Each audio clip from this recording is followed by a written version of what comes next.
You have unread texts from Golf Buds. Would you like me to read them? Yes. Okay. Johnny says, what are the nicotine pouches you had on the course? Walker says, 8 milligram on nicotine pouches. Billy says, I love the mint one. I like that one. Walker says, me too. By the way, you both stink at golf. LOLOL. Come on. Carry on nicotine pouches. Shop now at onnicotine.com/group text. Warning, this product contains nicotine. Nicotine is an addictive chemical. She is sure, she is sure, she is strong, she is strong, she is true, she is true. She is brave, she is brave, she is bold, she is bold. She is you, she is you, she is you, she is you. She is sure, she is sure, she is strong, she is strong, she is true, she is true. She is brave, she is brave, she is bold, she is bold. She is you. Hello, everyone. Welcome to today's Word of Mom Radio here on the Word of Mom Media Network. I'm your host, Dori DeCarlo, and you know we are here week after week, show after show, breaking those myths that mompreneurs and businesswomen, especially those of us building our businesses from home, that we're just dabbling in between bake sales and getting our nails done. We're not. We are smart, we are savvy, and we are sharing the wisdom of women in business and in life, and I'm looking forward to introducing you to today's guest. Bacher is the CEO of Scale with Success, a company dedicated to teaching coaches and course creators how to turn their online course into a seven-figure business without launching. Her company has rapidly grown to over 11 million in revenue over the last few years with no signs of slowing down. And Caitlin believes that there's more than one right way to build a business, and that if launching isn't your cup of tea, you don't have to do it. She's learned this lesson the hard way after years of being trapped in the launch roller coaster, resulting in nothing but inconsistent revenue and sleepless nights, wondering where her next sale would come from. The day she forgot to pick up her daughter from kindergarten while suffering from launch overwhelm was the last straw. She instantly realized that if that's what it took to build $1 million business, she wanted out and wanted out fast. And I could keep going on, but I want to know how the end of this story really transitioned. So with all that being said, Caitlin, welcome to Word of Mom Radio. Thank you so much. I'm really happy to be here. I'm excited to have you share your journey with us. And I would love for you to finish that whole story, because that had to just be the panic moment, that aha moment of going, wait a second here, something's got to give. Yeah. And it's funny because, I wish I could say that after that moment, I realized I forgot to pick up my daughter from school. She was in kindergarten at the time, so she was obviously very upset. I wish that everything instantly changed for me, but in fact, it didn't. So shortly thereafter, I ended up joining a mastermind where there were a lot of different course creators in all kinds of different niches. And there was this one guy, and he sold an online course that was all about how to declutter your home. And he was making over $300,000 per month without launching. And at the time, my mind was blown because I didn't even know that was possible. Like, all I ever heard about was this messaging that you have to keep launching, yes, it's hard. Yes, you don't like it. And yes, you have to do it.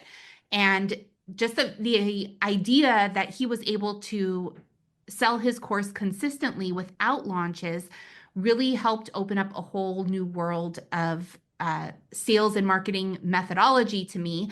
And in that moment, I really realized that, I don't actually have to run my business this way if I don't want to. There are other ways to do things out there. And so that was the moment that everything changed. I came up with a plan. I got to work. I started selling my course on autopilot without launching. And within the first 9 months of making that switch from launching all the time to selling it on autopilot, within that 9 months, I made my first million from selling that one course. And that was when I knew, I was like, I'm never launching again. I am not going back. When you talk about launching, those people that are thinking of starting businesses and things like that, what do you mean by that? So when it comes to selling courses and also sometimes services or whether those are coaching or something else. Typically, there's two ways to grow your business, right? There's the launch model and the evergreen model. And so what the launch model looks like is typically anywhere between 2 and 3 months of intense list building and content distribution that is all leading up to what's called an open cart.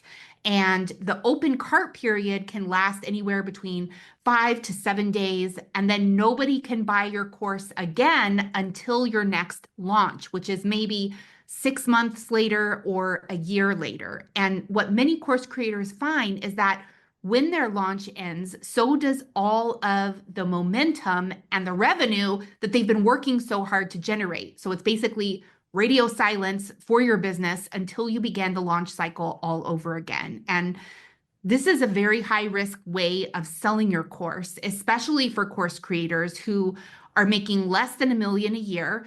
They have a tiny team or maybe no team at all, a non-existent ads budget. And what I tell people all the time is that if your course is generating less than $1 million a year, the number one thing that you really need to focus on is how to generate consistent revenue so that you can start to get some real traction in your business. So with an evergreen model, this allows you to enroll new students into your programs on an ongoing basis, not just once or twice a year, which is great because it then puts you in a position where you can grow over time. You can continue to collect data on what marketing messages are resonating with your audience and which need to be refined. So you have more opportunities to practice and get better. Interesting. Let's face it, term definitions, different people think of different things. So when you think of launching, you think of this huge thing as opposed to autopilot, where that evergreen content is there and continuing to grow and grow and grow, which is why it's called evergreen, because it doesn't stop being green. So yeah. As you look, what do you see the biggest mistakes that course creators face when they're trying to make that transition, Caitlin, from going from launching their courses to that autopilot evergreen place? One of the things that really surprised me when I was making the switch from launching to evergreen is that it wasn't as simple as just repurposing all of the launch content I had done before into an automated funnel. So I honestly thought at the time that, selling on autopilot was only about the tech. So I thought, you know what? I'm going to take a recording of my live webinar. I'm going to take all the emails that I sent out before during that launch. I'm going to take all of that content, and then I'm just going to put it into an automated funnel. And what I didn't understand is that the content that is inside an automated webinar, inside of the evergreen funnel itself, including all of the registration pages, emails, everything, needs to follow a completely different framework in order to capture the attention of your audience and really move them into action. So before I figured that out, I was definitely struggling to make my automated funnel profitable. I thought it was just going to be as simple as, oh, I'll just take what has worked before in a live launch and I'm just going to repurpose that into an automated funnel. And I see a lot of people make that mistake. And I get it. It's like, well, if it worked live, why wouldn't the same, content work well in an automated funnel? And what I realized is that the buyer's journey inside of an automated funnel is totally different than the buyer's journey that's live. Let me give you an example. If someone is hosting a live webinar, right? They're there to answer questions. So you may deliberately put something in your live webinar that promotes curiosity, maybe even a little bit of confusion, because you want the audience to then ask a certain question and they're going to ask it. Then they ask it and then you can answer it. And then it's like an exchange, right? But that's not possible if you're doing an automated webinar because you're not there to answer questions live.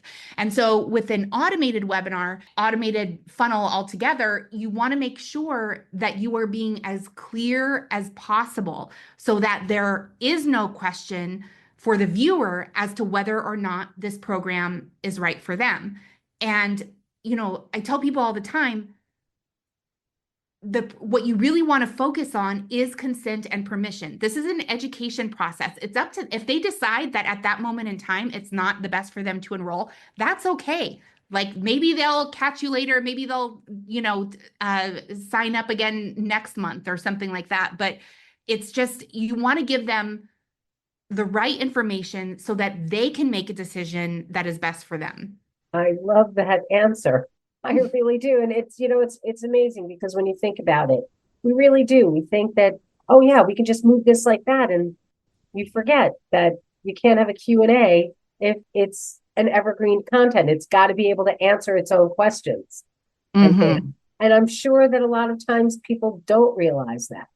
Yeah. And what happens is they'll take what previously worked live, they'll put it in an automated funnel. They get maybe, one or two sales, but nothing like the consistent 5 or even 6-figure months that they would be able to get if they were using evergreen frameworks. And so what happens is, they repurpose the live content, it doesn't work, and then they make that mean that, oh, I guess evergreen just doesn't work for me. I guess my audience will only buy if I'm doing, a big fancy live launch. And I hate seeing that because the reality is that evergreen can work for anyone. It's just a matter of, of tweaking and optimizing so that you're able to package the information that you want to share with your audience in a way that really makes sense to them. Caitlin, how do you know when you are ready to quit that launching and now start selling in an autopilot way? So I like to think that being ready is a choice, right? There is no magical moment in time when all of a sudden, like everything's going to align and you are actually ready to move forward and take action. Like you have this little checklist and you're like, oh, I've done this, this, this, and this. So that means I'm ready and now I can move forward. In business, there is always going to be uncertainty. So it's my belief that you are ready when you make the commitment to be ready. When you decide you want to be ready, it doesn't mean that in that moment you're not going to feel unsure or uncertain or maybe a little nervous, maybe a little excited. It doesn't mean that you are going to feel 100% confident. It's about having the courage to commit to being ready to start working towards the thing it is that you want to make happen, and to be willing to make mistakes along the way and pick yourself up, learn from the mistakes, and just keep going forward. And I think that one of the hard things, especially being a woman in business, is that a lot of the messaging that we receive, especially as young girls, is that mistakes are bad. We're not supposed to make mistakes. We're not supposed to fail. Well, guess what? Men fail all the time. They make tons of mistakes. They lose money, they make money, they do this and that. And no one is telling them that they're a failure. I've never, ever in my life had any man DM me on Instagram and ask me, well, how do I know if this is going to work for me? Never in my life. I have them ask other questions like, well, what's included or how much is it or, this and that, the other. And I get so many DMs from women who are asking me like, will evergreen work for me? Like, how do I know? Da, da, da, da. And it's because we've been trained since birth to be afraid of making mistakes. And who does that benefit?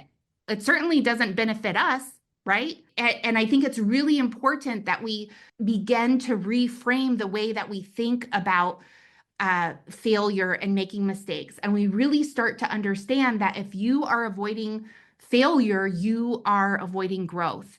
And there is nothing, just because you make a mistake or just because you have a fail or anything like that, it doesn't mean that you're not cut out to be a business owner. It means that you have an opportunity to learn what to do differently next time, right? On that note, please think of what Caitlin just said. We are going to take a quick break, say thank you to our sponsors, and we'll be back here in just a moment on Word of Mom Radio.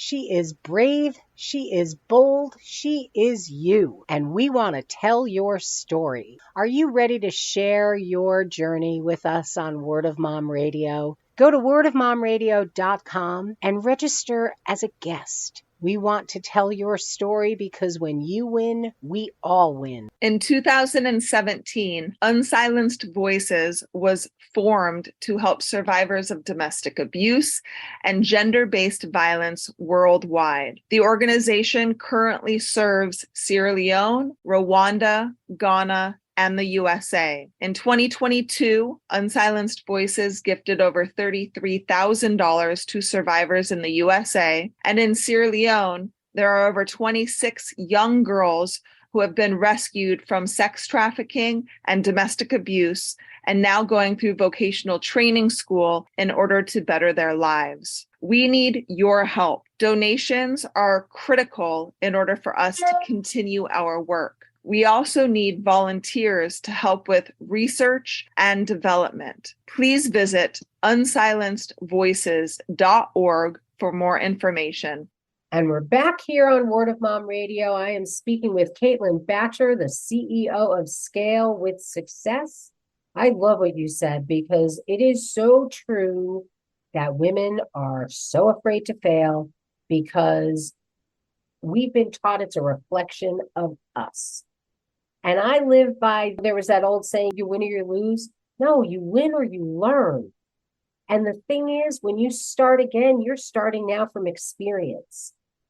It's amazing how men will go and apply for a job that they're 40% qualified for. Women will wait until they have every qualification. It's unreal. And it's so important for us. This is part of why Word of Mom Radio is here. So we learn from each other, so we realize, fail forward. It means you're moving, you're in motion. Everything isn't always going to work, but you find what works for you, and then you continue to move on.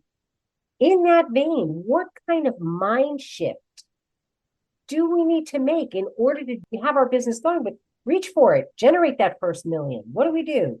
Where's that shift coming from, Caitlin? Well, there's two things really. Number one is that we need to take accountability for managing our emotions. And when I say that, I don't mean that we need to stuff our emotions away and pretend that we don't have any feelings or anything like that.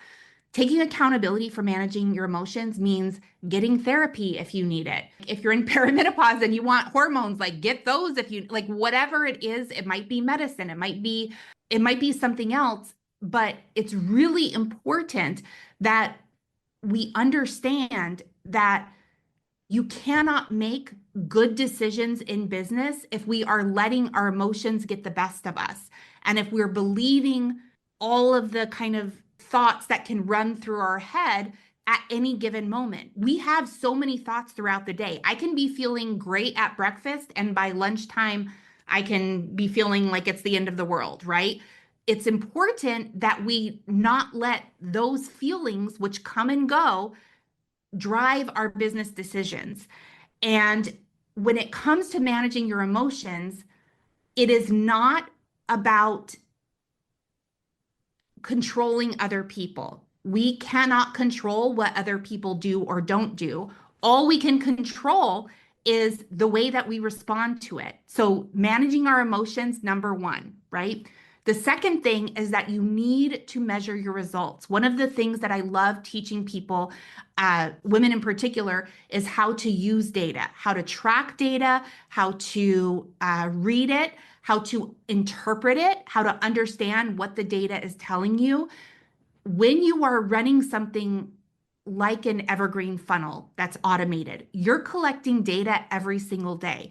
Data based on what emails are being opened, what pages are being clicked through, all of these different things. And the really great thing about it is that if you ground yourself in those numbers, running your business almost becomes a paint by numbers project, right? If this number is high, do this. If this number is low, do that.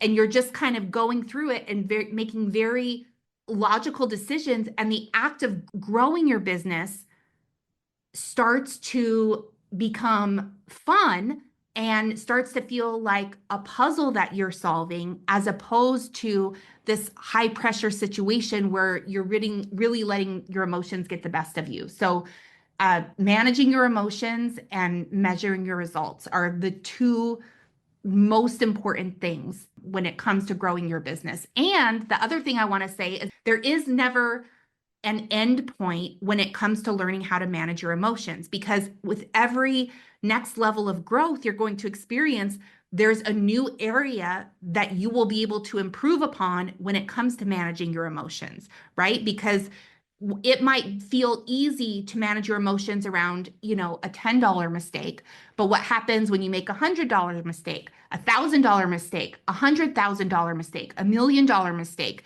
As your business is growing, you are going to be making those kinds of mistakes. And the cool thing is, you don't have to make $1,000,000 mistake when your business is generating $10,000 a year or something like that. But you will eventually work up to that. And having the understanding that every mistake is an opportunity for you to practice resilience, to practice how to bounce back from it, to practice how to learn from it, so that you will be able to overcome bigger and bigger mistakes. Now, I'm going to switch over. What are the big myths course creators believe when it comes to growing $1,000,000 course business? So I think that one of the big myths that people have is they really think that, like, at some point their education is going to be done. At some point they're going to know everything that there is to know, and like things are just going to be really easy. And the reality is that things do not get easier, but you get better, right? So things are always going to be increasing in the complexities and the challenges and all of that. But the cool thing is that you are growing right alongside with it, right? It's kind of like if you think about, like working out or training for a marathon or something like that. You're not expected to go from couch to marathon overnight. Nobody does that. That's how you're going to like strain your muscles or do something. But it's about being consistent over time and gradually increasing your strength.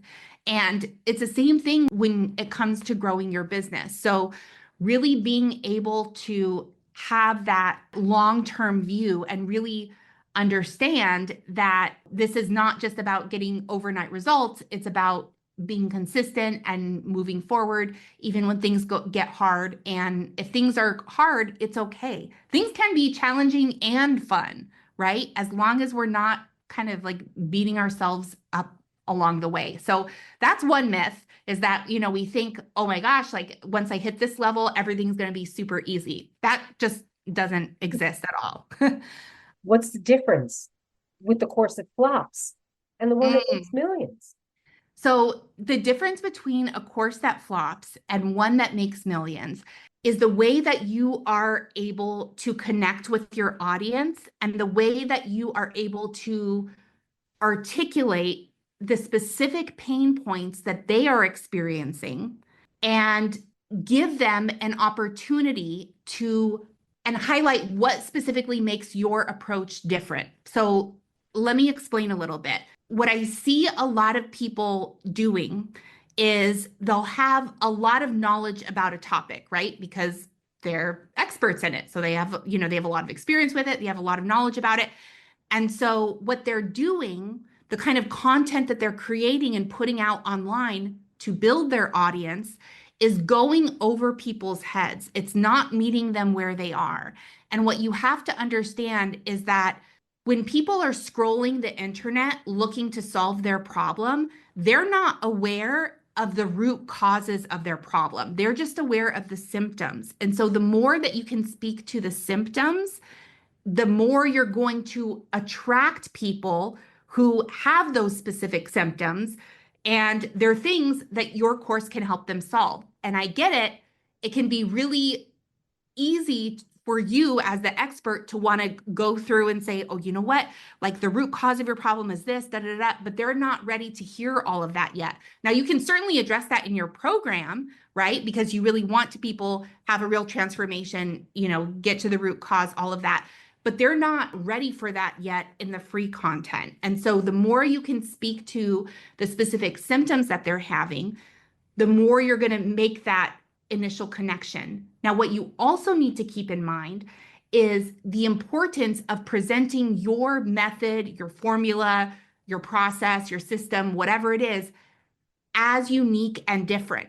Because when people come to you, they have probably bought all the books, bought all the courses, worked with all the coaches, listened to all the podcasts, done all the things in order to solve this problem, and they still have the problem. And most importantly, they still want to solve it. And so they're still willing to try again. They're still willing to invest the time, the money, the energy, all of that into solving their problem. And so they're actively looking for it. Now, if I go to, your social media page or something like that, or your podcast or your blog or wherever it is that you're putting out free content, and you are talking about their problems and you're talking about your solution in the same way as everyone else, they're never going to sign up for anything, because they're going to make a snap decision, whether or not it's the right decision. They're going to make the decision and think to themselves, oh, you know what?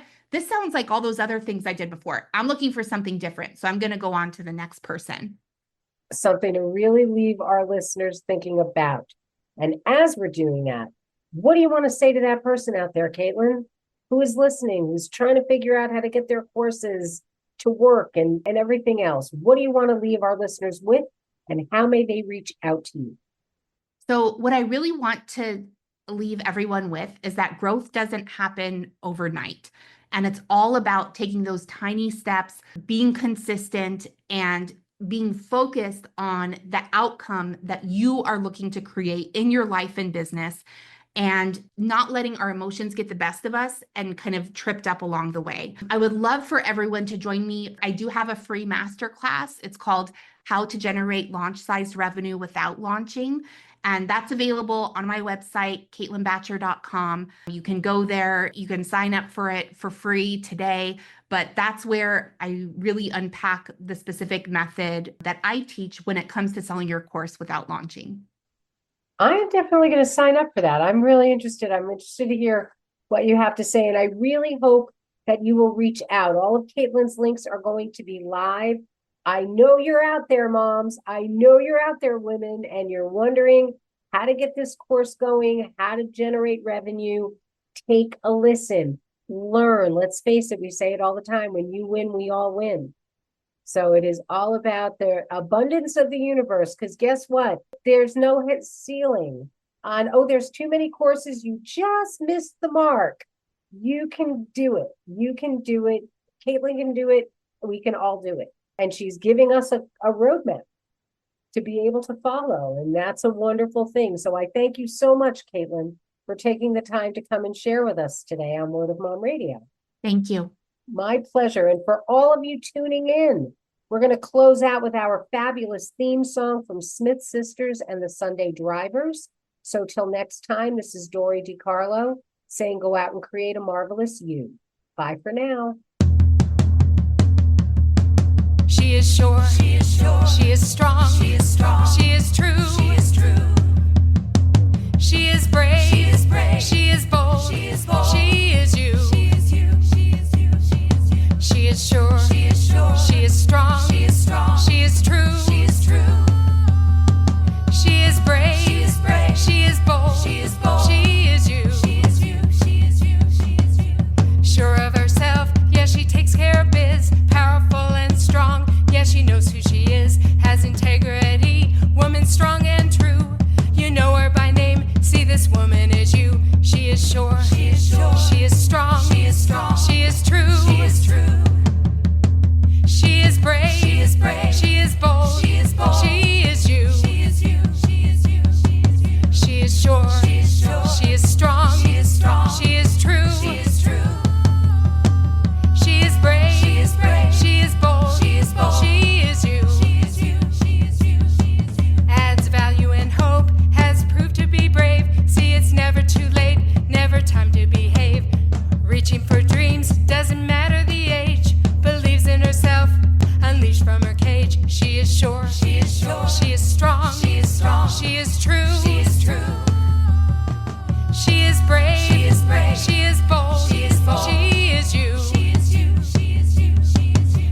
sure. She is strong. She is true.